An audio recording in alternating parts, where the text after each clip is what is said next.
Hello everyone, welcome to our YouTube channel. तो last lecture में हमने कुछ एग्जांपल देखे थे हमारे रिंग से रिलेटेड, और अब हम उसमें आगे चलते हैं, कुछ और एग्जांपल देखते हैं। और अब उसमें हम देखेंगे कुछ थ्योरम्स, बहुत ही इंपॉर्टेंट थ्योरम्स है जो आपके एग्जाम में पूछ जाती हैं और आपको आनी भी चाहिए। ठीक है, तो हम स्टार्ट करते हैं हमारा।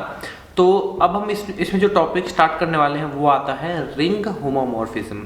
हमने पिछले लेक्चर्स के अंदर जो देखा था वो था ग्रुप होमोमॉर्फिज्म। ठीक है, तो हमने किन्हीं दो ग्रुप के बीच के अंदर जो हमने एक फंक्शन डिफाइन किया था और उस फंक्शन को प्रूफ किया था कि उसकी कुछ कंडीशन होती है इस फंक्शन के साथ, कि हमारा जो फंक्शन है वो ये था कि F of A star B is equal to F of A star F of B. ये हमारी ग्रुप होमोमॉर्फिज्म में कंडीशन थी।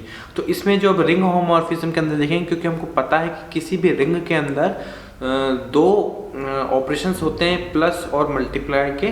तो जो हमारा रिंग होमोमॉर्फिज्म क्या होगा, जो हमारा फंक्शन होगा वो इन दोनों के लिए प्रॉपर्टीज के लिए सेटिस्फाई करेगा। तो जो हमारी जो पहली प्रॉपर्टी है, जो आप स्क्रीन पे देखिए, हमारी पहली प्रॉपर्टी है कि F of A plus B is equal to F of A plus F of B. ठीक है, तो ये प्लस ऑपरेशन के लिए होमोमॉर्फिज्म या फिर इसको समकालिकता कहते हैं, और मल्टीप्लाई के लिए होगा F of A into B is equal to F of A into F of B. तो ये दो बहुत ही इंपॉर्टेंट, इनको आप इक्वेशन कह लीजिए या फिर रिजल्ट कह लीजिए, ये हमको होमोमॉर्फिज्म के लिए कंडीशन सेटिस्फाई करती है। ठीक है, यदि ये कंडीशन सेटिस्फाई होंगी तो वो होमोमॉर्फिज्म कहलाएगा, या फिर होमोमॉर्फिज्म होगा तो ये कंडीशन सेटिस्फाई होंगी। ठीक है, अब इसमें हम आगे चलते हैं कि होमोमॉर्फिज्म, रिंग होमोमॉर्फिज्म के अंदर यदि दो रिंग हमको दी हुई आर और आर डैश, तो यदि दोनों रिंग होमोमॉर्फिक होंगी या फिर वो समकारी होंगी कि उसमें दो कंडीशन यूज होंगी। ठीक है, अब यदि हम देखते हैं कि तुल्यकारिता या फिर आइसोमॉर्फिज्म क्या होता है। आइसोमॉर्फिज्म मैंने पहले भी बताया कि आइसोमॉर्फिज्म में क्या होता है,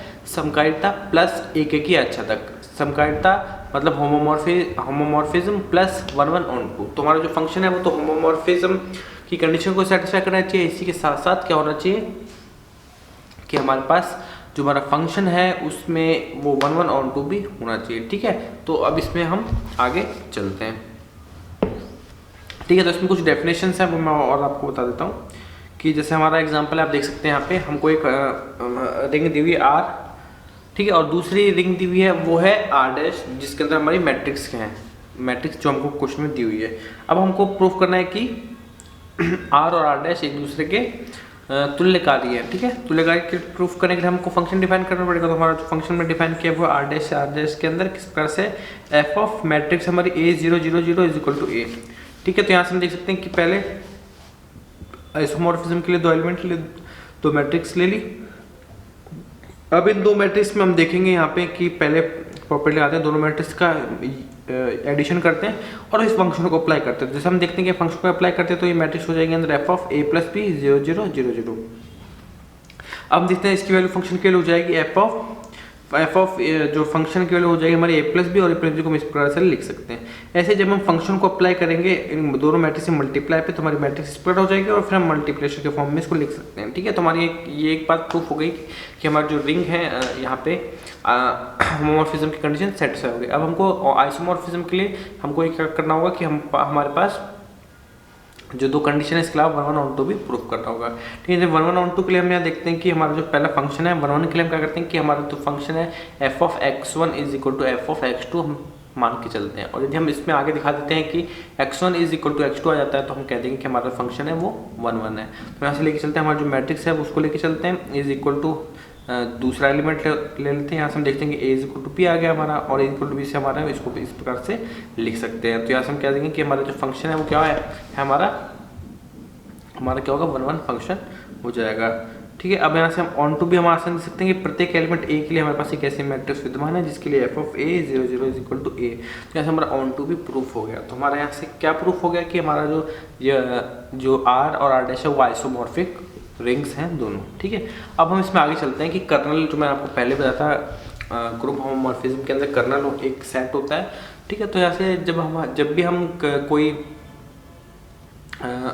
होमोमॉर्फिज्म डिफाइन करते हैं कि दो रिंग्स के बीच में, तो या फिर ग्रुप के बीच में, तो हमारा एक कर्नल, एक सेट भी डिफाइन हो जाता है। तो जैसे हमने ग्रुप में कहते हैं वैसे यहाँ पे एक सेट होता है कर्नल, जो कि इस आर से आर डैश के अंदर डिफाइन करें होमोमॉर्फिज्म। तो हमारा एक जो सेट होगा कर्नल वो आर का एक सब सेट होगा। ठीक है, सब सेट होगा, उसके साथ साथ हमने जैसे वो सब ग्रुप भी होता है वो सब रिंग भी होती है। तो हम इसमें आगे चलते हैं, देखते हैं हमारा डेफिनेशन क्या है कि मान लीजिए R और R' दो वलय हैं। यदि R' में एक ऐसा उपवलय S विद्यमान हो, सॉरी कर्नल की डेफिनेशन में देखते हैं कि यदि R से R' समकालिकता हो तो उसकी अष्टी कहते हैं, या फिर कर्नल किस पर होगा, x belongs to R, f of x is equal to 0 dash. ठीक है, यहाँ हमारा क्या कहलाएगा, ये कर्नल कहलाएगा। अब इसमें हम देखते हैं कि आगे चलते हैं कि हम एम्बेडिंग ऑफ अ रिंग क्या होता है, किसी रिंग का अंतःस्थापन क्या कहलाता है। इसकी डेफिनेशन ये है कि मान लीजिए R और R' दो वलय हैं, तो R' में एक ऐसा उपवलय S विद्यमान हो कि जिसके लिए R एक तुल्यकारी है। तो यदि आप यहाँ से देख सकते हैं कि हमारे पास एक रिंग हमारे पास R है, एक R' है। ठीक है, तो R' के अंदर यदि एक छोटा सब रिंग इस प्रकार से हो कि हमारा जो R है और ये जो छोटी सब रिंग है S, ये दोनों यदि आइसोमॉर्फिक हो जाते हैं तो हमारा कह रहा है कि ये R इसके अंदर अंतः स्थापित है। ठीक है, तो इसको हम ऐसे समझ सकते हैं। अब इसकी डेफिनेशन के साथ हम देखते हैं कि कुछ इंपॉर्टेंट थ्योरम्स हैं। पहली थ्योरम है प्रत्येक रिंग का एक तत्सम के रिंग में अंतःस्थापन किया जा सकता है। इसको लिखेंगे every ring can be embedded into a ring with unity. मतलब कि प्रत्येक जो रिंग है उसको हम एक दूसरी रिंग जो कि रिंग विद यूनिटी है उसके अंदर उसको एम्बेड किया जा सकता है। ठीक है, तो इसके लिए देखिए हम क्या करेंगे, थोड़ा लंबा प्रूफ है जिसको आप आसानी से समझिएगा। इसके कुछ स्टेप्स हैं।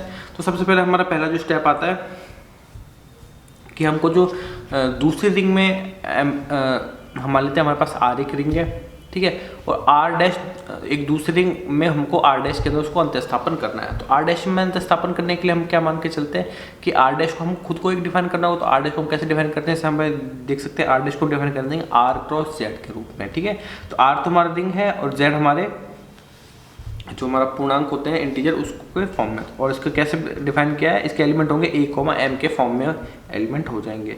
ठीक है, अब इस जो R' है इसके अंदर पहले जो हमारी संक्रियाएं हैं, दोनों रिंग की संक्रिया होती है प्लस और गुणा, उसको डिफाइन करना होगा।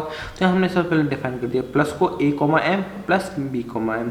तो डिफाइन कैसे होगा, a plus b, m plus m। इसी बात से गुणा डिफाइन करेंगे तो वो हो जाएगा a, m into b, n। और किस प्रकार से हो जाएगा, a b plus m b plus n a, m n. इस प्रकार से गुणा और भाग हमने डिफाइन कर दिया। अब मैं अपनी तरफ से कुछ डिफाइन किया तो उसको हमको परिभाषित करूँगा कि जो हमने डिफाइन किया वो सुपरिभाषित है। सुपरिभाषित के लिए हम देख लेते हैं कि यहाँ से हम आराम से दोनों सुपरिभाषित हो जाएंगे। ठीक है, अब यहाँ से सबसे पहले हम इसको प्रूफ करेंगे R' एक रिंग है, क्योंकि हमको R' के अंदर उसको अंतःस्थापन कर, R' को रिंग प्रूफ करेंगे। तो यहाँ से हम आसानी से देख सकते हैं कि जो सहचर्यता की प्रॉपर्टी है वो हम आसानी से देख सकते हैं प्लस के अंदर। इसी प्रकार से मल्टीप्लाई में भी सहचर्यता की प्रॉपर्टी सेटिस्फाई हो जाएगी। तो बहुत सिंपल कैलकुलेशन, आप इसको आसानी से देख सकते हैं।